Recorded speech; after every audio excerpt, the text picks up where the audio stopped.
এখানে 14 নম্বর আর্টিকেল, 15 নম্বর, 25, 26, 29, 300 কর মতো আর্টিকেলগুলোর উপরে ডাইরেক্ট আঘাত করছে। তাই আমরা একদিকে যেমন ধর্মীয় পরিচয় আছে, সাথে সাথে আমরা সংবিধান প্রেমী মানুষ। বিজেপি নিয়ে আসা যে আইনের সংবিধানের উপরে আঘাত দিচ্ছে, সেই আইনকে প্রত্যাহার করাতে আমরা বাধ্য করব। আমরা একদিকে মাঠে ময়দানে আন্দোলন করব, সভা সমিতি তৈরি করব, জনগণের মধ্যে সচেতনতা তৈরি করে এই আইনকে প্রত্যাহার করতে বাধ্য করব। অপরদিকে বিদেশের সর্বোচ্চ বিচার ব্যবস্থার কাছে আমরা আর্জি জানাবো, আমরা সুপ্রিম কোর্টে মামলা করব। এই নওশাদ সিদ্দিকী ফ্রমের অনেক সদস্য অলরেডি সুপ্রিম কোর্টে মামলা করেছে, আমাদের মামলা চলছে। একদিকে যেমন আইনি লড়াই চলবে, অপরদিকে এই কলকাতাতে, এই ভাঙড়ে, এই ফুরফুরা শরীফে, এই বসিরহাটে, এই শমশেরগঞ্জে, এই খড়গপুরে, পশ্চিম বাংলার অলিতে গলিতে গণতান্ত্রিক প্রক্রিয়াতে ধর্মনিরপেক্ষ চরিত্র বজায় রেখে আন্দোলন চলবে। কারো ক্ষমতা নাই এই আমাদের আন্দোলনকে আটকাতে পারে। অনেকে অনেক কথা বলতে পারে, তবে বন্ধুগণ আমি একটা কথা বলবো, কিছু আগে দিতে হবে, তারপরে ফল পাবে ভাই। গাছে উঠবো না রাঙা পাখি নেবে, এটা হয় না। গাছে যেই উঠবে তারই ভাগ্যে রাঙা পাখি থাকবে, সেই পাবে। আমরা যখন 20 তারিখে রাস্তায় নেমেছিলাম, হয়তো অনেকে আমরা বুঝতে পারছিলাম ক্যালকাটা পুলিশ আমাদের সাথে অসহযোগিতা করছে, এখানে আমাদের লোক পাঠিয়েছিলাম, সিভিল ড্রেসে প্রচুর পুলিশকে রেখেছে, হয়তো আমাদের উপরে আক্রমণ হতে পারে। কিন্তু আমরা নেতৃত্বরা, একদিকে ইমতিয়াজ ভাই, কামরুজ্জামান ভাই, হাতিকুল ভাই, তৌহিদ ভাই, যে সমস্ত নেতৃত্বরা আছে, সরওয়ার ভাইরা, বিশ্বজিৎ মালিক, বিশ্বজিৎ মাইতি, তাপস ব্যানার্জি, লক্ষ্মীকান্ত হাসদা, পৃথিরাজ বিশ্বাসরা একবারের জন্য ভয় খায়নি, রাস্তায় নেমেছে। ধন্য মঞ্চে আসতে চেয়েছিল, রাস্তায় পুলিশ আটকেছে, আমাদেরকে 24 ঘন্টা জেলের মধ্যে রেখেছে। কারোর সাথে দুর্ব্যবহার হয়েছে, আপনারা জানেন আমার উপরে কিভাবে হামলাও চালিয়েছে। কিন্তু আমার বলার বক্তব্য, ওই দিন যদি না আমরা রাস্তায় নামতাম, আজকের এই দিনটাকে আমরা পেতাম না। এটাই বলার আমার বক্তব্য। রাস্তায় নামতে হবে, রাস্তায় আমাদের পথ দেখিয়ে দেবে। কারণ দয়াতে আমরা স্বাধীনতা পাইনি। 190 বছর ব্রিটিশদের বিরুদ্ধে বিনয়ী বদল দীনেশ, আশফাক উল্লাহ, বিরসা মুন্ডা, ক্ষুদিরাম, ফুরফুরার বিরাউ হত্যার থেকে শুরু করে মাতঙ্গিনী হাজরা, শহীদ ক্ষুদিরাম বোস থেকে শুরু করে, গান্ধীপুরি থেকে শুরু করে, একে একে নেতাজি থেকে শুরু করে লাখো লাখো স্বাধীনতা সংগ্রামীরা রাস্তায় নেমেছিল বলে, আজকে ব্রিটিশদের বিরুদ্ধে লড়াই করেছিল বলে আমরা স্বাধীন দেশ পেয়েছি। আমরা সবাই জানি বিভিন্ন স্বাধীনতা সংগ্রামীদের। আমাকে জানেন তো 42 দিন জেলে রেখেছিল। আমি 420 দিন জেল খাটার জন্য প্রস্তুত আছি ভাই, মানুষের জন্য কথা বলে যাব। জেলে যখন ছিলাম আমি আমার দেশের বীর বাঙালি, বাংলা নিয়ে তো এখন অনেকের অসুবিধা হচ্ছে, কিন্তু এক বাঙালি স্বাধীনতা সংগ্রামীর নাম বলছি, শহীদ গোপীনাথ সাহা, যিনি 20 বছর বয়সের গন্ডি পার করেনি। ভাবতে পেরেছেন? আমাদের বয়স তো 32 বছর, আমার থেকেও 12 বছরের ছোট। এই বলে না, কয়েকদিন আগে দেখছিলাম অসমের মুখ্যমন্ত্রী আমাদের মাহমুদ মাদানী সাহেব সম্পর্কে অবাঞ্ছিত মন্তব্য করেছে। আমি এখানে আইবিডিআইবির মাধ্যমে সেন্ট্রালের কাছে খবর পৌঁছাতে চাই যে মাহমুদ মাদানীর পূর্বপুরুষকে দেখুন। যেই সময় ব্রিটিশ পিরিয়ড ছিল, এই মাহমুদ মাদানীর পূর্বপুরুষ হোসেন আহমদ মাদানী সাহেব ব্রিটিশদের সরকারে চাকরি করাকে হারাম ঘোষণা করেছিল। সেই সময় এই ব্রিটিশদের পাচার ছিল এরা। এটা আমাদেরকে ভয় দেখাবে। মাত্র 20 বছরের বয়সের নিচে দেশের জন্য, ব্রিটিশ মুক্ত হওয়ার জন্য জীবন উৎসর্গ করেছে, ফাঁসির কাঠে চড়েছিল শহীদ গোপীনাথ সাহা। কোন গুজরাটিকে এত অল্প বয়সে দেশের জন্য স্বাধীন হয়েছে, জীবন দিয়েছে? বা এখন বিজেপি তার মাদার অর্গানাইজেশন আরএসএস এর এই ধরনের কোন ইতিহাস দেখাতে পারবেন না। সুতরাং বন্ধুগণ, আমার বলার বক্তব্য, 20 তারিখে নেমেছিলাম বলে আজকে এটা আমরা এত শান্তির সাথে করতে পারছি। 20 তারিখে আমরা 26 জন 96 জন গিয়েছিলাম, 96 জন বিভিন্ন সংগঠন, রাজনৈতিক সামাজিক সংগঠন মিলিয়ে। তো 96 জনের 24 ঘন্টা জেলের কাটানোর ফলস্বরূপ আমরা এখানে হাজার হাজার মানুষ নিশ্চিন্তে নির্বিঘ্নে বিগত 2 দিন থেকে আজ 6টা পর্যন্ত প্রতিবাদ ধর্ণা চালিয়ে যেতে পারছি। 96 জনের তো আত্মত্যাগ ছিল। তো কোনো ভালো জিনিস সংগঠিত হতে গেলে ভাই কিছু ভাই আত্মত্যাগ করতে হবে। নওশাদ থেকে ঘুষি মেরেছে, পরের দিনে আসবো না এই করলে আর তাহলে ওই ঘরে বসে মিডিয়ার সামনে গল্প হবে, এর বাইরে আর কিচ্ছু হবে না। যেভাবে হয়ে যাচ্ছে, রাস্তায় নামতে হবে, রাস্তায় পথ দেখাবে। তাই বন্ধুগণ, আমি যে বিষয়ে বক্তব্য দেব 10 মিনিট হলে বলবে, একটু নোট করে দেবেন তোমাকে, যে বিষয়ে দেবো কেন এই সংশোধনী আইন আমরা বাতিল করতে বলছি। এই আইনে বলা, মোদিজি বলছেন মুসলমানদের উপকার করবে। আমার আগের একটা বক্তা বলেছিলেন কিভাবে মুসলমানদের ক্ষতি করছে, অ্যাডভোকেট একজন বললেন না, যেই বলেছে মোদিজি মুসলমানদের উপকার করবে, আই এম তো অবাক। একটা ডায়লগ আছে না, আই এম অবাক, তো আমি ওই ডায়লগটা দিচ্ছি ভাই। তো আমি, মোদিজি মুসলমানের উপকার করবে, যে মোদিজি গরিব হিন্দুদের উপকার করে না, যে মোদিজি দলিতদের উপকার করে না, যে মোদিজি আদিবাসীদের উপকার করে না, যে মোদিজি শুধুমাত্র শিল্পপতিদের স্বার্থ ছাড়া এক পা চলে না, সেই মোদিজি নাকি আবার মুসলমানের উপকার করবে। যেই মোদিজি দলের লোকেরা সকাল সন্ধ্যা মুসলমানদেরকে গালি দিচ্ছে, সেকেন্ড ক্লাস সিটিজেনশিপ বানানোর চক্রান্ত করেছে, সেই মোদিজি নাকি ভালো করবে। ওই জন্য একটু আমি পড়াশোনা করতে লাগলাম এই আইনটাকে নিয়ে, বিলটাকে নিয়ে। এমনি ভাই আমি খুব গোতো ছেলে, আমি খুব প্রচন্ড কুড়ে ছেলে, বাড়ির ছোট ছেলে তো একটু কুড়ে ভাই, তারপরে কষ্ট করে পড়াশোনা করতে হলো। এই আমাদের মাহিদা, তৌহিদ ভাই, বিশেষ কাজ তৌহিদ ভাই, আমরা একসাথে গ্রুপ করলাম, গ্রুপে স্টাডি করতে লাগলাম যে কি কি ভুল আছে দেখি। আমার তো অবাক, আমি সত্যিকারের কথা, যে এত উপকার করছে, কি কি উপকার করছে মোদিজি একটু শোনা দরকার তো নাকি ভাই। এই মোদিজি যে উপকার করছে, আগামী দিনে হিন্দু মুসলিম জৈন খ্রিস্টানের যে আমাদের ভ্রাতৃত্ব, সেটা নষ্ট করার চেষ্টা করছে। এখানে বলা হচ্ছে প্র্যাকটিসিং ইসলাম লাস্ট 5 বছর হলে আপনি ওয়াফ করতে পারবেন। ইটস মি নন মুসলিম ভাইরা কেউ ওয়াফ কার করতে পারবে না। কিন্তু ভারতবর্ষের ইতিহাস, বিভিন্ন ধর্মের বর্ণের জাতের মানুষ এই ভারতবর্ষে বসবাস করছে। শ্মশানের জায়গার অভাব হয়েছে, মুসলিম ভাই এগিয়ে গেছে, শ্মশানের জায়গা ব্যবস্থা করে দিয়েছে। কবরস্থানের জায়গার অভাব, হিন্দু ভাই এগিয়ে এসেছে, কবরস্থানের জায়গা দিয়েছে, ওয়াকফ করে দিয়েছে। মন্দিরের জায়গার অভাব, মুসলমান এগিয়ে গেছে, মন্দির করতে জায়গা দিয়ে দিয়েছে। মসজিদের জায়গার অভাব, জৈন ভাই এগিয়ে এসেছে, মুসলমানকে জায়গা দিয়েছে, মসজিদ করো। এটা আমাদের ইতিহাস তো নাকি, এটা তো আমাদের ঐতিহ্য। এটাকে নষ্ট করার এক প্রথম ধাপ হচ্ছে এটা, যে কোনো মুসলিম ছাড়া অফ করতে পারবে না। তবে কোন মুসলিম হবে? লাস্ট 5 বছর প্র্যাকটিসিং ইসলাম হতে থাকতে হবে, না হলে পারবে না। এবার আপনারা বলুন যে প্র্যাকটিসিং ইসলামের ডেফিনিশনটা একবারের জন্য বলে দেয়নি, কি সংজ্ঞা হবে, শুধুমাত্র বলেছে প্র্যাকটিসিং ইসলামের বাইরে নয়। এবার বলুন প্র্যাকটিসিং ইসলাম কার? এত বড় যে জুব্বা পড়বে, সে যার দাড়ি এত বড় হবে, এরকম কিছু বলা নেই। যে 5 ওয়াক্ত নয় 6 ওয়াক্ত তাহাজ্জুদের নামাজ পড়বে, সে প্র্যাকটিসিং ইসলামের মধ্যে থাকবে। এবার বলুন কোন লোক যে অফ করতে গেল, অফ করতে যেতেই পারে তো ভাই, তাকে যদি অফিসার বলে, তুমি দেখলো মুখটা দেখে বললো কই তোর, তুমি তো নামাজ পড়োনি। ইমাম সাহেবও যদি যায়, ইমাম সাহেবও যদি যায়, যদি বলে ভাই তুমি তো নামাজ পড়োনি ঠিকঠাক, কেন? তোমার কপালে দাগ নাই। আচ্ছা সব নামাজির ভাই কপালে দাগ আছে, তাহলে কি করে বুঝবে নামাজ পড়েছে কি পড়ে নেবে? যা বাড়ি যাও, বাড়ি যাও, আগে ভালো করে নামাজ পড়ে আসো, তারপরে তুমি কি করবে? অফ করবে। সেই ইমাম সাহেব রাগের বাড়িতে গেল, আমাদের কথা বাদ দেন, আমি ইমাম সাহেবের কথা বলছি। 2,500 টাকা মাইনে দিতে তাকে আমরা একদম তার জান খেয়ে ফেলবে ভাব করি। গজব আমাদের উপরে এমনি আসছে, আমাদের ভুলের জন্যই আসছে। যাক, ইমাম সাহেবের নামাজকে, শরীর খারাপ হলেও নামাজ পড়াতে হবে, 2,500 টাকা দিয়েছি তাকে আমি, কুড়ির বাবা। যাক, তো ইমাম সাহেব বাড়িতে গেল, রাগে কপালে কিছু দিয়ে দাগ টাগ করে, কপালে দাগ করে আবার পরের সপ্তাহে এসেছে, আমার কপালে দাগ, আমি নিয়মিত নামাজ পড়ি, তো আমি দান করব। যদি অফিসার বলে এবারে 29টা রোজা গেল, আপনি 4টে ছেড়ে দিয়েছেন, 25টা রেখেছেন, ঠিকঠাক মুসলমান আপনি নয়, আবার 5 বছর পরে রোজা রেখে আসবেন, কিছু করতে পারবেন? পৃথিবীতে কোনো মেশিন আছে আমার গায়ে লাগিয়ে বলতে পারবে রোজা রেখেছি কি রাখিনি, কটা রোজা রেখেছিল বলতে পারবে? তাহলে আমি যে অফ নতুন ভাবে করতে যাব, তাহলে আমার সাথে বৈষম্য হচ্ছে। সংবিধানের 15 নম্বর আর্টিকেল কি বলছে? এটা শুধু মুসলমানদের উপর আঘাত দেওয়া হচ্ছে না, জাত ধর্ম বর্ণ লিঙ্গ ইভেন জন্মস্থানের পার্থক্য নিয়ে কারোর সাথে বৈষম্য করা যাবে না। হিন্দু এন্ডোমেন্ট অ্যাক্ট, আমার হিন্দু ভাইদের মন্দির ধর্মস্থানের সম্পত্তি রক্ষার্থে ঠিকঠাক দেখভালের জন্য হিন্দু এন্ডোমেন্ট অ্যাক্ট আছে।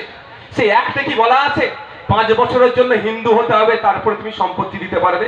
খ্রিস্টান ভাইদের গির্জার সম্পত্তি রক্ষণাবেক্ষণের জন্য আইন আছে দেশে, তো ওই আইনের মধ্যে কি বলা আছে যে 5 বছর ধরে আপনাকে প্র্যাকটিসিং খ্রিস্টান হতে হবে, তারপরে আপনি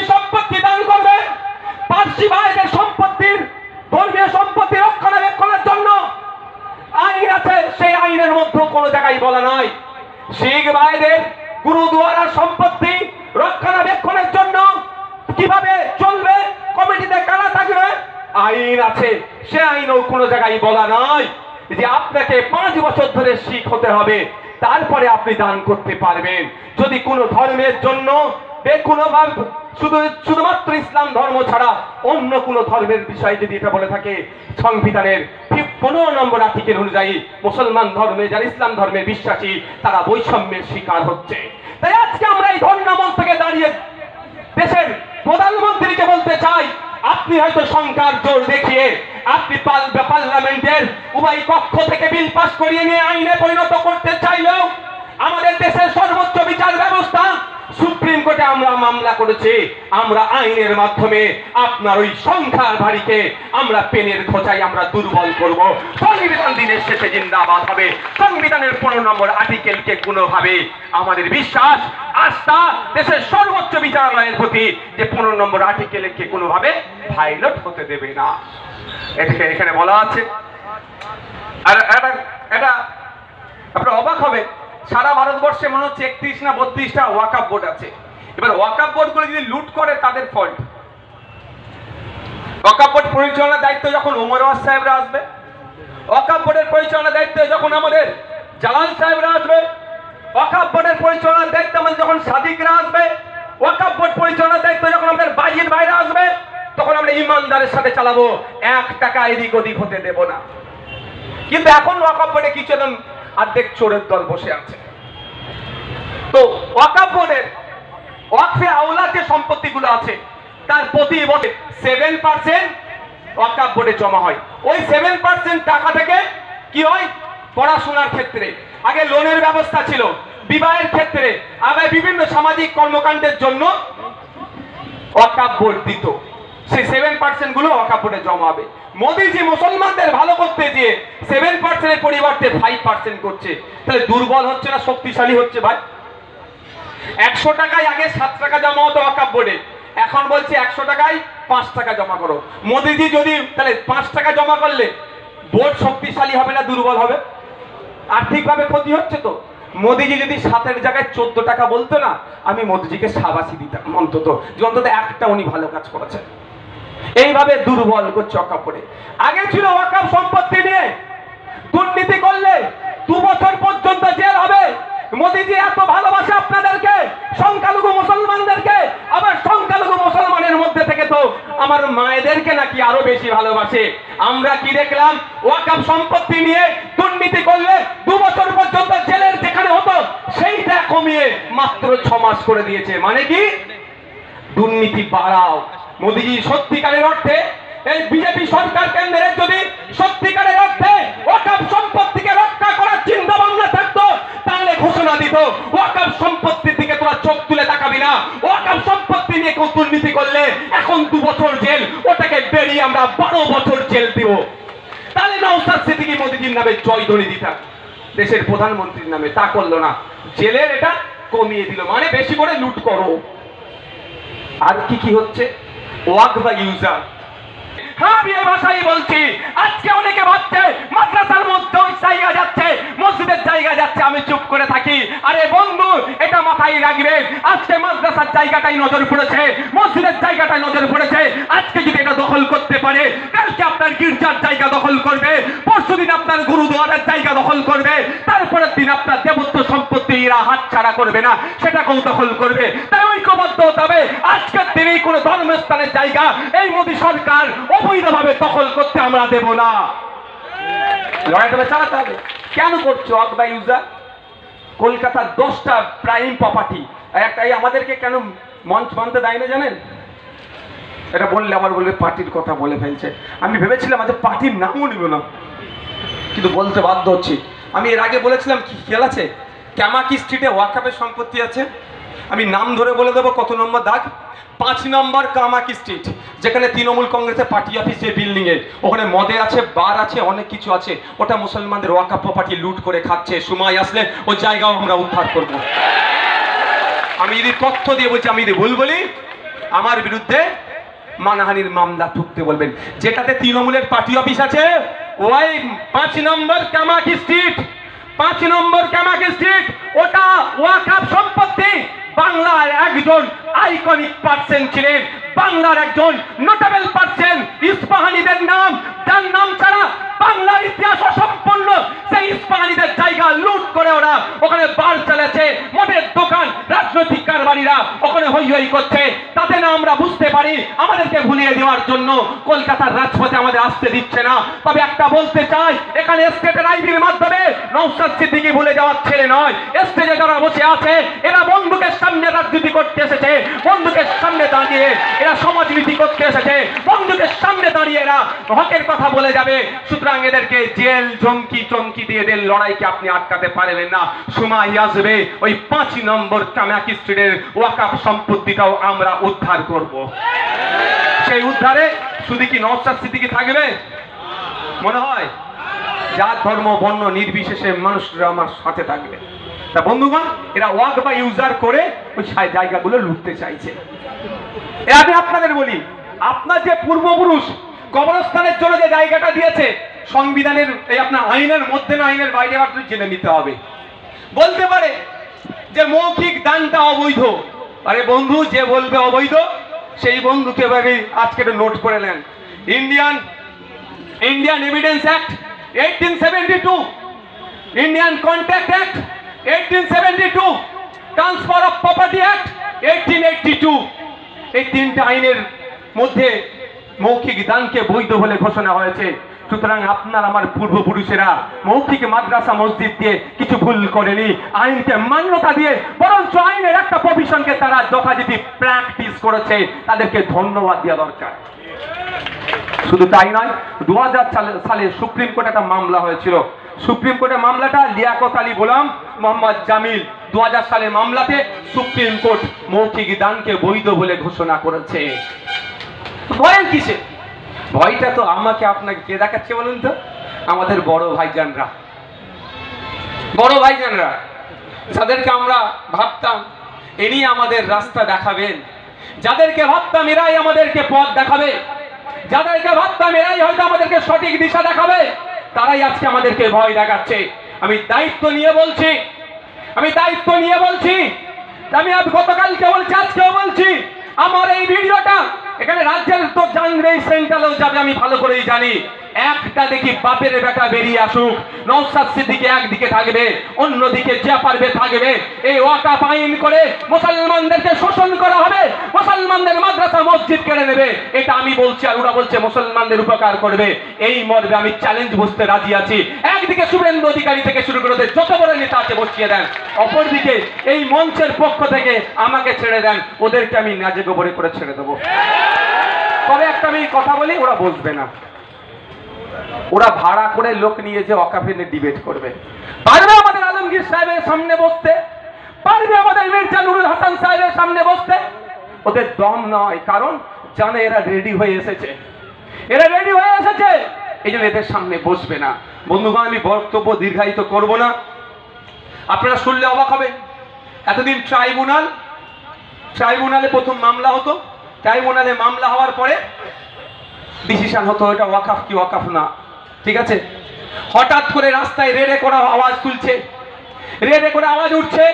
আমার বিজেপির বন্ধুরা বলেছে বলে আবার কেটে ছেড়ে দেবে। জ্বালা অনেক, জানেন কি জ্বালা জানেন নুরুল সাহেব? এসব বলাও যাবে না, আমাদের জন্য হারাম একদম। যে কেটে ছাড়বে তাকেও তো কিছু খাদ্য দিতে হবে ভাই, তারও সংসার চলবে কি করে, ভিউজ পাবে, দিলাম। তো বিজেপির মানুষজন বলে বেড়াচ্ছে কি, কতক্ষণ হলে একটু বলবেন না। তো বিজেপির মানুষজন কি বলছে, এই ওয়াকফ ট্রাইব্যুনাল নাকি ফাইনাল ডিসিশন দেয়। ওয়াকফ ট্রাইব্যুনাল যে অর্ডারটা দেবে, সুপ্রিম কোর্টেরও ক্ষমতা নেই এই টাইম এটাকে ভাঙার, রাষ্ট্রপতিরও নাকি ক্ষমতা নেই এটাকে খারিজ করার। আমি তো অবাক হয়ে গেলাম, সত্যি বলছি, আবারও বলছি, এরা যত মিথ্যাচার করে আমি আমার তত জ্ঞান বাড়ে। আমি তো রাজনীতির ফিল্ডে ছিলাম না, এই পড়াশোনা করতাম আর একটু খেলাধুলা করতাম। পরে আমার বড় ভাইজান একটা সংগঠন বানিয়েছে, ওর সামাজিক কাজ দেখতাম না। আমি জলসায় যেতাম না, এত মানুষের সাথে সেইভাবে মিশতাম, যে সামাজিক প্ল্যাটফর্ম যেটা ছিল পরিচিত একটু ছিল। তো আমি অবাক, তো এই ধরনের আমার বিশ্বাস হয়নি। পরে আমি দেখলাম এ তো অসত্য কথা বলছে। আমি একটু পড়াশোনা করতে রাখলাম। 1976 সালে চৌধুরী শরণ সিং এর নেতৃত্বে একটা কমিটি গঠন হয়েছিল। 42তম সংবিধান সংশোধনী হয়েছিল। সেই সময়ে ট্রাইব্যুনালকে অ্যাডাপ্ট করেছিল সংবিধান, কোয়াশি জুডিশিয়ারি বলা হয়। কারণ কোর্টের উপরে ডাইরেক্ট এত চাপের জন্য এখানে অ্যাডভোকেট আছে প্রায় পশ্চিম বাংলা ভারতবর্ষে 14 রকম ট্রাইব্যুনাল আছে। তার মধ্যে একটা ট্রাইব্যুনাল ওয়াকফ ট্রাইব্যুনাল। এবার ওয়াকফ ট্রাইব্যুনাল আপনি গেলেন, আপনি বলছেন আপনার, আমি বলছি আমার, আবার ওয়াকফ বোর্ড বলছে আমার, একটা তো ডিসিশন হবে। এই ডিসিশন যেটা হবে এটা কি ফাইনাল? বিজেপি বলছে এটা ফাইনাল, সুপ্রিম কোর্টে গেলেও নাকি এটা খারিজ হবে না। কিন্তু আমি সংবিধানের 226 কে দেখুন, আর্টিকেল 226 এ বলা হচ্ছে ট্রাইব্যুনালে যদি আপনি মনে হয় আপনার অর্ডারটা মনোভূত হইল না, সিঙ্গেল বেঞ্চে যান হাইকোর্টে, সিঙ্গেল বেঞ্চের অর্ডার যদি না মনোভূত হয় ডিভিশনাল বেঞ্চে যান, ডিভিশনাল বেঞ্চের অর্ডারটা যদি না মনোভূত হয় আপনার প্রভিশন আছে, আপনি you can go Supreme Court. কিন্তু এই মিথ্যাবাদী দলেরা, জ্যোতিবাবুর ভাষায় এই বড় দলেরা মিথ্যাচার করছে। কেমন? যে তোমার মন্দিরের সামনে যদি ওয়াকফ বোর্ড বলে এটা মন্দিরের, তো ওয়াকফ বোর্ডের হয়ে যাবে। তোমার বাড়ির সামনে যদি ওয়াকফ বোর্ড বলে এটা ওয়াকফের, তো তোমার হয়ে যাবে। এই ধর্মতলা এখানে দাঁড়িয়ে যদি আমি বলি এটা ওয়াকফের, এটা নাকি ওয়াকফের হয়ে যাবে। আবার মিথ্যাচার করছে আমার পশ্চিম বাংলার তৃণমূলের বন্ধুর, আমাদের এমপি ভাই, আমাদের এমপি শ্রীরামপুরের 10-20 জন নাকি এক জায়গায় নামাজ পড়লে সেটা ওয়াকফের হয়ে যাবে। এখানে মুফতি সাহেবরা তো আছেন, এই তো আছেন আমাদের মুফতি সাহেব, অনেক মুফতি সাহেব আছেন, ইসলামিক স্কলাররা আছেন। এরকম কোনো প্রভিশন আছে ইসলামে? এই ধরনের প্রভিশন নাই। কিন্তু তৃণমূলের বন্ধু আগুনে ঘি ঢালছে, এটা বুঝতে হবে আমাদের। এই বিষয়টা নিয়ে বিধানসভার মধ্যে ডিবেট হয়েছিল। মমতা ব্যানার্জি কত সূক্ষ্ম চাতুর মানে আপনাদের চালাকি করেছে দেখুন। যখন আইন ছিল, আইন হয়নি, যখন বিল তখন বিধানসভায় রেজুলেশন পাস করেছে, এখন আইন হয়ে গেছে, এখন আর রেজুলেশন পাস করছে না। তো ডিবেটে ওই বিষয়টা তুলেছিল, আমি সেটাকে খণ্ডন করেছিলাম।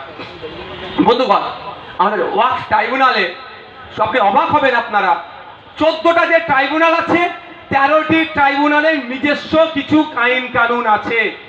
একমাত্র ওয়াকফ ট্রাইব্যুনাল নিজে, এই আমাদের বসু বাবু, বসু, হ্যাঁ বাবু উপরে আসেন, টাইম নষ্ট করবেন না, আমার সাথে চলে আসেন উপরে। তো ওয়াকফ ট্রাইব্যুনালের নিজস্ব কোনো কোড নাই। সিভিল প্রসিডিওর যেভাবে চলে, সেম সিভিল প্রসিডিওরকে ওয়াকফ ট্রাইব্যুনাল অ্যাডাপ্ট করেছে। কিন্তু মিথ্যাচার হচ্ছে। এই মিথ্যাচারের কোনো আপনারা ভীতস্তত হবেন না। একটা শেষ কথা বলে আমি সমাপ্ত করব। বলছে নাকি যেখানে দাঁড়াবে সেখানেই ওয়াকফের হয়ে যাবে। এই মুহূর্তে পশ্চিম বাংলায় ওয়াকফ প্রপার্টি কত জানেন? সুদর্শন বোস মহাশয়কে একটু বসতে দিন না। সুদর্শন বাবু আসুন। ওয়াকফ পশ্চিমবঙ্গ 1,43,360 একর। আমি আমার নানি দাদির গল্প শোনাচ্ছি না, যদি আমার নানি দাদির গল্প শোনালেও কাজ হবে, আমি শোনাচ্ছি না। এখানে আমি ওয়েস্ট বেঙ্গলের ওয়াকফ বোর্ডের দেওয়া তথ্য অনুযায়ী বলছি, পশ্চিমবাংলায় 1,43,360 একর সম্পত্তি হচ্ছে ওয়াকফের। তারপরেই আমাদের প্রশ্ন ছিল, এই মঞ্চের একজন গুরুত্বপূর্ণ সদস্য মাস্টার তৌহিদ আহমেদ খানের আরটিআই, আমার কাছে তার কপি আছে, আমাদের তৌহিদ দা আরটিআই করেছিল। তারপরের কোশ্চেন ছিল যে কত একর সম্পত্তি, 3 নম্বর কোশ্চেনে, যে বেহাত হয়ে আছে। সেই তথ্য হচ্ছে 25,287 একর, প্রায় 75 থেকে 80 হাজার বিঘা সম্পত্তি বেহাত হয়ে আছে। কিন্তু আমার এত ক্ষমতা, আমি যেখানে দাঁড়াবো সেটা আমার হয়ে যাবে। আমি আমার মানে ওয়াকফ বোর্ডকে বলছি, ওয়াকফ বোর্ড যেখানে দাঁড়াবে সেটা ওয়াকফের হয়ে যাবে। আর আমার নিজের 80,000 বিঘা সম্পত্তি আমি উদ্ধার করতে পারিনি। ওয়াকফ ট্রাইব্যুনালকে গিয়ে বলছি, মাই লর্ড, এই কলকাতার ওই পার্ক স্ট্রিটে, ওই জায়গাটার নাম কি গো, ক্যামাক স্ট্রিটে আমার সম্পত্তি দখল করে নিয়েছে তুমি একটু অর্ডার করো না, যাতে আমি দখল মুক্ত হয়ে আমি পাই। সেখানেও আমি পাচ্ছি না। আমি কলকাতা হাইকোর্টে যাচ্ছি, আমি ভোট, আমি কলকাতা হাইকোর্টে গিয়ে বলছে মাই লর্ড, পাকিস্তানে আমার সম্পত্তি দখল করে রেখেছে, যেখানে এক কাঠার দাম 5 কোটি টাকা, যেখানে এক কাঠার দাম 10 কোটি টাকা, এই ধরনের ভ্যালুয়েবল প্রপার্টি দখল করে রেখেছে।